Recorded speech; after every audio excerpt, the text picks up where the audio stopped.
నమస్కారం. Welcome to I dream. ధర్మ మార్గం విత్ విజిత కార్యక్రమానికి స్వాగతం.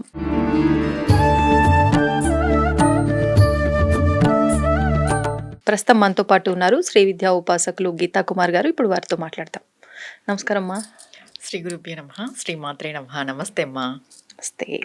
అయితే మనకి జూలై 15వ తారీఖు నుంచి వారాహి నవరాత్రులు ప్రారంభం కాబోతున్నాయి. గత కొంతకాలంగా వారాహి అమ్మవారు ఎక్కువగా వెలుగులోకి వచ్చినప్పటికీ, అంటే ఎప్పటి నుంచో ఉన్న ఆవిడైనా కొంతకాలంగా వెలుగులోకి వచ్చారు.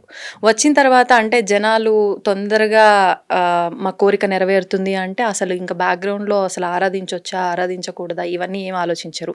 మా కోరిక నెరవేరుతుంది, మేము చేసేస్తాము అని చెప్పి చేసేస్తున్నారు. అందులో భాగంగానే ఈ వారాహి నవరాత్రులు కూడా. మరి ఈ వారాహి నవరాత్రులు ఆచరించే విధానం కూడా చాలా భిన్నంగా ఉంటుంది. రాత్రి సమయంలోనే ఆచరిస్తారు. అసలు చెయ్యొచ్చా నవరాత్రులు, ఎవరు చెయ్యొచ్చు, ఏంటి వాటి గురించి? వారాహి నవరాత్రులు అంటేనే గుప్త నవరాత్రులు. వీటిని గుప్త నవరాత్రులు అంటారు. మనకి సంవత్సరానికి 4 నవరాత్రులు ఉన్నాయి. దానిలో 2 నవరాత్రులు గుప్త నవరాత్రులు. ఒకటి వారాహి నవరాత్రులు, తర్వాత శ్యామలాదేవి నవరాత్రులు. ఈ దేవీ దేవతలను మాత్రమే ఎందుకు గుప్త నవరాత్రులు అన్నారు అనంటే, మనం ఏది చేసినా కూడా గుప్తంగా చేసుకోవాలా అంటే సాధనా పరంగా ఏం చేసినా కూడా గుప్తంగా చేసుకోవాలి. ఎక్కువ హడావిడి ఉండకూడదు. మామూలుగా చైత్ర నవరాత్రులు, దసరా నవరాత్రులు మనం బాగా హడావిడిగా ఉత్సవంగా ఘనంగా చేసుకుంటాం. వీటికి అలా ఉండదు, హడావిడి ఉండదు, గుప్తంగా చేసుకోవాలి. కానీ ఇప్పుడు మనం ఏం చేస్తున్నాం, హడావిడి ఎక్కువ చేస్తున్నాం. ఇంకొక విషయం ఏంటంటే, వారాహి దేవత అంటేనే శక్తి దేవత, తీవ్ర దేవత, దృఢమైన దేవత, బలమైన దేవత అనే విషయం అందరికీ తెలిసిన విషయమే. ఆమె దండనాథ అంటే లలిత అమ్మవారికి దండనాథగా, అంటే బండాసురుని యొక్క పుత్రులను వధించడానికి ఆమె ఉత్పత్తి అయింది. ఓకే. ఇప్పుడు ఈవిడని ఎవరు ఉపాసన చేయాలి, ఎవరు పూజించాలి? ఇప్పుడు ఈవిడ ఉగ్రదేవతనే, తీవ్ర దేవత. అంటే శ్యామల అమ్మవారు మంత్రిని దేవత. ఆవిడని సాత్విక రూపము ఉంది, తర్వాత రాజసిక రూపము ఉంది అనమాట.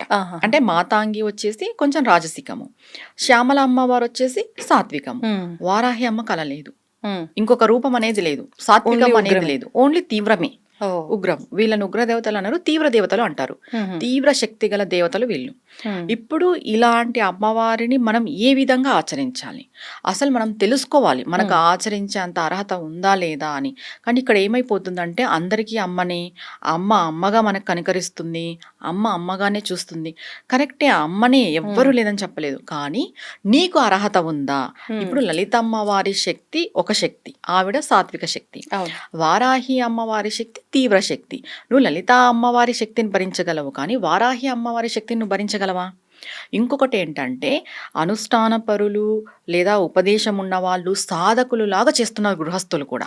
ఇది తప్పు. నేను పూజించవద్దు అని చెప్పట్లేదు. గృహస్థులకు ఒక నియమాలు ఉంటాయి, ఉపాసన పరులకు ఒక నియమాలు ఉంటాయి. వారాహి అమ్మవారిని పూజించాలి అంటే ఇప్పుడు గృహస్థులు ఏ విధంగా పూజించాలి?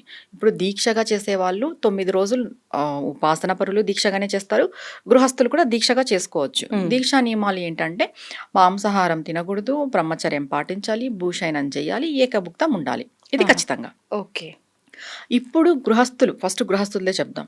మీరు అమ్మవారి ఫోటోని పెట్టుకొని అమ్మవారికి ఎర్రటి పుష్పాలతో, ఎర్రటి అక్షంతులతో పూజ చేసుకోవడము, ప్రాణప్రతిష్ఠ చేసుకోవడము. ఇంకొకటి ఏంటి, అమ్మవారి యొక్క 12 నామాలు చదువుకోవడం, అష్టోత్తరం చదువుకోవడం, అమ్మవారికి పానకము, వడపప్పు నైవేద్యం పెట్టడం. అంతే. ఇది గృహస్థులు ఆచరించాల్సింది.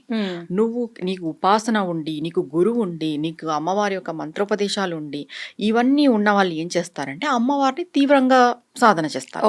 అంటే రాత్రి పూట. గృహస్థులు ఎప్పుడు చేయాలి? 6 నుండి 7 లోపు పూజ చేసేసుకోవాలి, 9 లోపు. గృహస్థులకి 9 పైన చేసే అర్హత లేదు. రాత్రిపూట పూజలు చేయకూడదు గృహస్థులు. కేవలం సాధకులు, ఉపాసకురాళ్ళు, ఉపాసకుడు మాత్రమే 9 పైన రాత్రిపూట తీవ్రంగా సాధన అనేది చేయబడుతుంది. ఇంకొకటి ఏంటంటే, ఇక్కడ అమ్మవారి మూల మంత్రాలని ఏ గురువు ఉపదేశం లేకోకున్నట్టు చదివేస్తారు ఈ నవరాత్రుల్లో. మనకి ఒక అలవాటు ఏంటంటే మంత్రాలు చదివేటప్పుడు దానిలో బీజాక్షరాలు ఉండాలనుకుంటాము. మనకి ఓం ఫట్ స్వాహాలు ఉండాలా, వషట్లు ఉండాలా, అంటే అట్లా ఉంటేనే ఏదో నన్ను అమ్మవారు కరుణిస్తుంది అనే ఒక దాంట్లో ఉన్నారు వీళ్ళు. అలా ఉంటేనే. కానీ నువ్వు ఒక గృహస్థుడు గృహిణి అనే విషయం మర్చిపోతున్నావు. నీకు గురువు లేరు, నీకు ఉపదేశం లేరు. నువ్వు అలాంటి తీవ్రమైన మంత్రాలను చదవడం ద్వారా నీకు అంత శక్తి లేదు, ఆ మంత్రాలను తట్టుకునే శక్తి నీకు లేదు. అలాంటప్పుడు చదవడం ఎందుకు? చదివి నీకు ఏదో జరిగి దాన్ని అమ్మవారి పైన నిందేసి అవసరం లేదు. గృహస్థులు 12 నామాలు చేసుకుంటే సరిపోద్ది. మంత్రోపదేశం లేని వాళ్ళు, గురువు లేని వాళ్ళు తీవ్రమైన సాధనలకి వెళ్ళవద్దు. రాత్రిపూట సాధన అసలే చెయ్యవద్దు. 9 లోపు చేసుకోండి. ఇప్పుడు మంత్రోపదేశం ఉన్న వాళ్ళ వరకు వస్తాం. అనుష్ఠానం ఉన్న వాళ్ళు మంత్రోపదేశం ఉన్న వాళ్ళు వాళ్ళకి వాళ్ళ గురువు చెప్తారు. ఇప్పుడు వారాహి నవరాత్రులు వస్తున్నాయి, మీరు ఇది చేసుకోండి, ఈ విధంగా చేసుకోండి. మీ గురువు మీకు ఏ విధంగా అయితే చెప్తారో ఆ విధంగా చేసుకోవచ్చు, తప్పులేదు. ఒకవేళ మాకి మంత్రోపదేశం ఉంటుంది, గురువు అందుబాటులో ఉండరు కొంతమందికి. ఇలాంటి వాళ్ళు ఏం చేయాలి అంటే అమ్మవారికి డైలీ కుంకుమార్చన, అమ్మవారికి డైలీ ఆవరణ పూజలు, అమ్మవారి యొక్క మూల మంత్రాలు వీళ్ళకి పఠించేంత అర్హత ఉంటుంది. ఎందుకంటే ఆల్రెడీ మంత్రోపదేశం ఉంటుంది కాబట్టి అమ్మవారి యొక్క మూల మంత్రాన్ని వీళ్ళు పఠించవచ్చు. వీళ్ళు ఏ సమయంలో చేసుకోవాలి అంటే 3 సంధ్యలు చెయ్యొచ్చు ఉపాసకులు. ఇప్పుడు గృహస్థులు 2 సంధ్యలు చేసుకోవచ్చు, ఉదయము సాయంత్రము. ఈ ఉపాసన పరులు, అనుష్ఠాన పరులు 3 సంధ్యలు చేయొచ్చు, ఉదయము, మధ్యాహ్నము, రాత్రి, సాయంత్రము. ఇంకా కొంతమంది 4 సార్లు కూడా చేస్తారు, ఉదయము, మధ్యాహ్నము, సాయంత్రం, రాత్రి కూడా కూర్చుంటారు. లేదమ్మా మేము ఇన్ని సార్లు చేయలేము అని అంటే అనుష్ఠానం ఉన్న వాళ్ళు ఖచ్చితంగా నైట్ చేయాలి. నైట్ అనేది సాధన చేయాలి కంపల్సరీ. ఒక్కసారి చేసినా కూడా వీళ్ళు 9 పైన చేసుకోవచ్చు. 9 నుండి వీళ్ళు రాత్రంతా చేసినా వీళ్ళకి ఏం ప్రాబ్లం లేదు. ఎందుకు అమ్మవారిని రాత్రిపూట చేయాలి అని చెప్పారు అంటే గుప్తము అన్నాం ఇక్కడ. ఇక్కడ ఆల్రెడీ గుప్తము అన్నప్పుడు అందరూ తిరిగేటప్పుడు, అందరూ లేచినప్పుడు, అందరూ మాట్లాడేటప్పుడు ఇంట్లో డిస్టర్బెన్స్ చేయకూడదు. ఇది గుప్తం అనేది ఎవరికి వర్తిస్తుంది? అనుష్ఠాన పరులకు వర్తిస్తుంది. వీళ్ళు గుప్తంగా 9 పైన అసలు చెయ్యకూడదు. మామూలుగా మీకు గురువు లేడు అని అంటే, ఉపదేశం లేదు అంటే 9 పైన చేసే అర్హత లేదు నార్మల్ గా ఉన్న వాళ్ళకి. ఇప్పుడు వీళ్ళు నార్మల్ గా చేసే వాళ్ళు కూడా మేము ఇలా వారాహి అమ్మవారి ఆరాధన చేస్తున్నాం నవరాత్రుల్లో అని చెప్పి చేయకూడదు అని అన్నారు. అది అవును, వాస్తవమా? ఇప్పుడు నార్మల్ గృహస్థులు ఉంటారు, వాళ్ళు 6 నుండి 9 లోపే చేసుకోవాలి. 9 పైన ఇప్పుడు అర్ధరాత్రి చదవండి మంత్రాలు, అర్ధరాత్రి పూజలు చేయండి అని చెప్తున్నారు. నార్మల్ గృహస్థులు, మంత్రోపదేశం లేని వాళ్ళు, గురువు లేని వాళ్ళు చెయ్యకూడదు. ఎందుకంటే తీవ్ర దేవత ఆరాధన అనేది ఒక గురువు ఆధ్వర్యంలో చెయ్యాలి, గురువు ఉండాలి. ఒకవేళ మీకు అమ్మవారి ఒక మంత్రోపదేశం ఉండి గురువు లేకపోయినా పర్వాలేదు, చేసుకోవచ్చు. ఏ మంత్రోపదేశం లేదు, ఏ గురువు లేదు అన్నప్పుడు నైట్ టైం చేయకూడదు. ఎందుకంటే ఈవిడ తీవ్ర దేవత. ఈ సాధన చేయడం వల్ల, ఈ పూజ చేయడం వల్ల ఏం లభిస్తుంది అంటే వారాహిదేవి అన్నిటినీ మనకు ప్రసాదిస్తుంది అనేది మనకు అందరికీ తెలిసిన విషయమే. ఏంటి అని అంటే మనకు కోర్టు వివాదాలు ఉన్నా తొలగిపోతాయి, భూమి సమస్యలు ఉన్నా తొలగిపోతాయి. తర్వాత అమ్మవారు వచ్చేసి ధనధాన్యానికి సంకేతము. ఆమె నాగలి రోకలి చేతిలో పట్టుకొని ఉంటుంది కాబట్టి మనకు ధనము ధాన్యము అన్నీ లభిస్తాయి. ధాన్యం ఉంటే ఆటోమేటిక్గా ధనం అనేది వస్తుంది, అన్నీ లభిస్తాయని చెప్తారు. ఆరోగ్యము లభిస్తుంది. అమ్మవారి యొక్క తీవ్ర శక్తి వల్ల మనకు శత్రు నాశనం అనేది కలుగుతుంది. మనకి ఎవరైనా తెలిసి కానీ తెలియక కానీ శత్రువులు ఉంటారు కదా, వాళ్ళ యొక్క నాశనం అంటే అమ్మవారు వాళ్ళని నాశనం చేస్తుందని కాదు దీనికి అర్థం. నీకు ఎవరైనా శత్రువు ఉంటే వాళ్ళని మారుస్తుంది, వాళ్ళ మనస్సును మారుస్తుంది. అంతేగాని వాళ్ళని ఏదో వెళ్ళి చంపేస్తుంది, వాళ్ళని నాశనం చేస్తుంది, వాళ్ళ జీవితాలు నాశనం చేస్తుంది, అమ్మవారిని మేము ప్రయోగిస్తాం, ఇవన్నీ లేదు. ఇది అసలు ఇది మాట్లాడకూడదు కూడా. ఎంతున్నా అవతల వాళ్ళని మారుస్తుంది అమ్మవారు. ఆ మార్చే క్రమంలో వాళ్ళకి కొంచెం ఇబ్బంది అనేది కలుగుతుంది. ఏదైనా ఒక మనిషిలో ఒక మార్పు వస్తుంది అని అంటే, మార్పు రావాలి అంటే ఒక ఇబ్బంది అనేది వచ్చినప్పుడే మార్పు అనేది వస్తుంది. వారాహి అమ్మవారు అది చేస్తుంది. ఇంకొకటి మన మనస్తే మనకి శత్రువు అని మనం ఎప్పుడూ చెప్పుకుంటాం కాబట్టి ముందుగా మన మనస్సులో ఉన్న అపోహలను కానీ, మన మనస్సు వినకపోవడం కానీ, మనం ఏదైనా అధర్మంగా ఉన్నా కూడా అమ్మవారు మనల్ని మారుస్తుంది. ఇంకొకటి అధర్మంగా ఉండి మనం చేయరాని కార్యక్రమంలో అన్ని చేస్తూ కూడా ఈ వారాహి నవరాత్రులు చేస్తే వాళ్ళకి ఖచ్చితంగా అమ్మవారు చూపిస్తుంది. అంటే తిప్పి కొట్టేస్తుంది అంటాం కదా, అట్లా తిప్పి కొట్టేదైతే వాస్తవం. ఎందుకంటే ఈమెకి న్యాయంగా ఉండాలి, అధర్మంగా అసలు ఉండకూడదు. దీక్షలు చేసే వాళ్ళు కూడా చెప్పులు వేసుకోకూడదు, అబద్ధాలు చెప్పకూడదు, ఎవరితోనూ గొడవ పడకూడదు, మాంసాహారం తినకూడదు, బ్రహ్మచర్యం పాటించాలి, భూషయనం చేయాలి, ఏకభుక్తం ఉండాలి. మామూలుగా దీక్షలు చేసే వాళ్ళు ఈ హెయిర్స్ విరబోసుకొని ఉంటారు, లూజ్ హెయిర్. అలా ఆడవాళ్ళు అయితే అట్లా లూజ్ హెయిర్ అసలుకే వేసుకోకూడదు.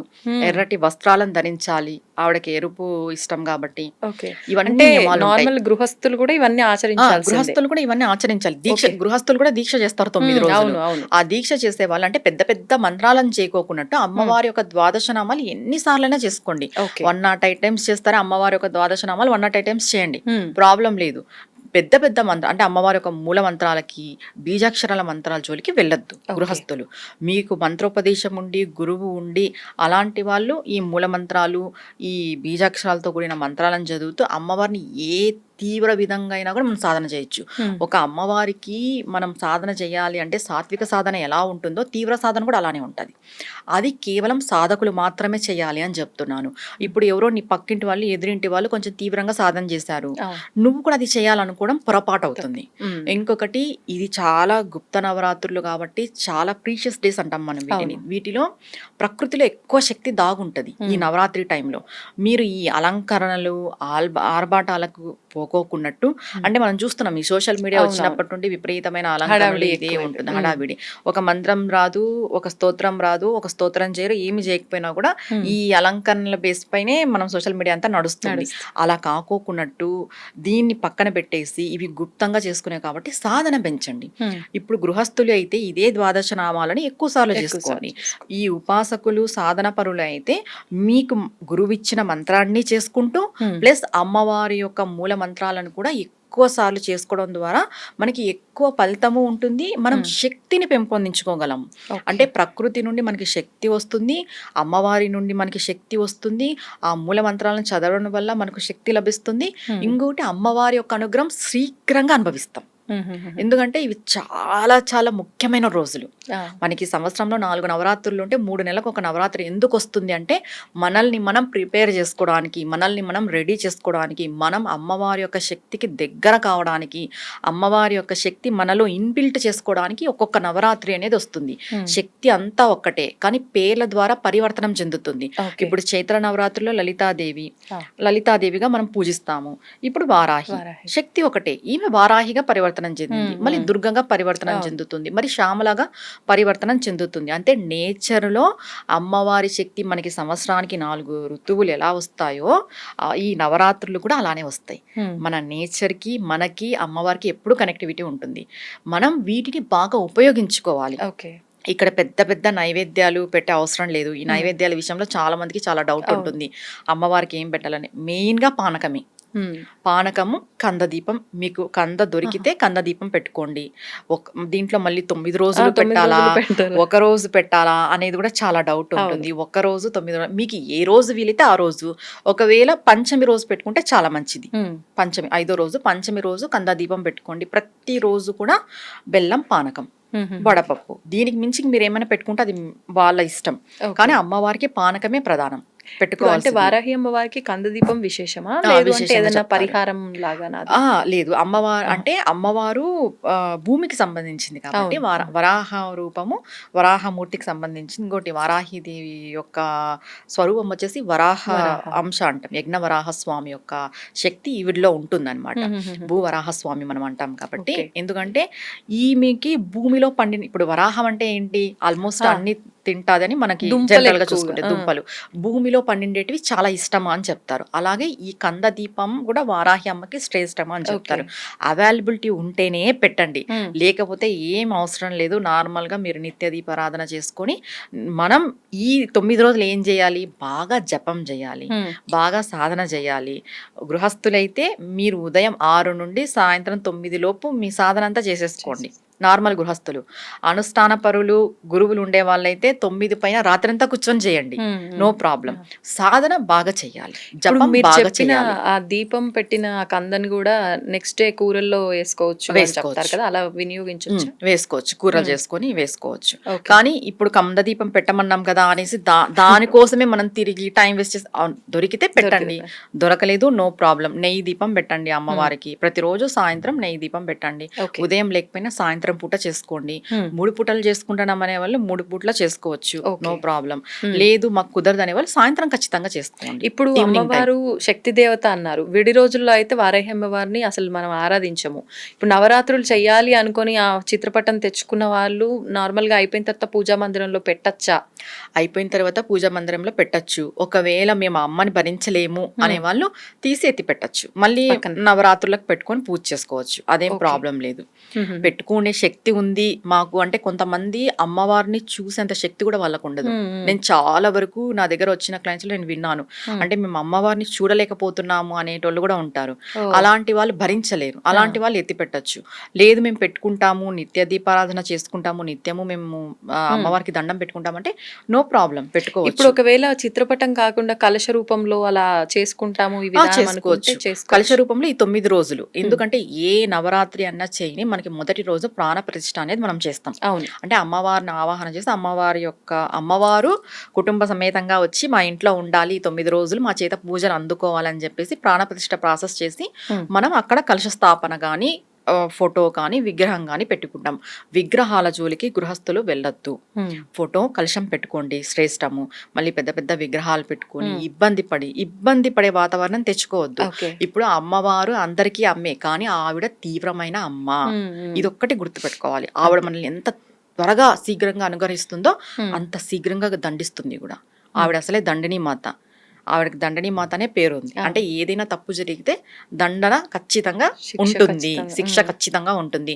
లలితమ్మ దగ్గరన్నా లేకపోవచ్చేమో, శ్యామలమ్మ దగ్గరన్నా లేకపోవచ్చేమో, కానీ ఈవిడ దగ్గర ఖచ్చితంగా ఉంటుంది శిక్ష. ఈ శిక్షను మనం అనుభవించాలి. ఆవిడ నుండి మనం ఫలితాలు ఎలా పొందుతామో శిక్షను కూడా అలా పొందాల్సి వస్తుంది. కాబట్టి మీకు ఎంత వీలైతే అంత చేసుకోండి. వాళ్ళేదో చేస్తున్నారు, వీళ్ళేదో చేస్తున్నారు, సోషల్ మీడియాలో ఏవేవో చెప్తున్నారు అనేది లేకోకుండా సాత్వికంగా, మీకు గురువు లేకపోతే ఎంత సాత్వికంగా చేసుకుంటే అంత మంచిది. ధన్యవాదాలు. నమస్తే అమ్మా. And for more videos, please subscribe to iDream channel. Subscribe to iDream Media. Please subscribe to iDream. Please subscribe to iDream. Please subscribe iDream. And please subscribe to iDream. For more videos, subscribe to iDream. please like, share and subscribe to the channel. Congratulations, iDream.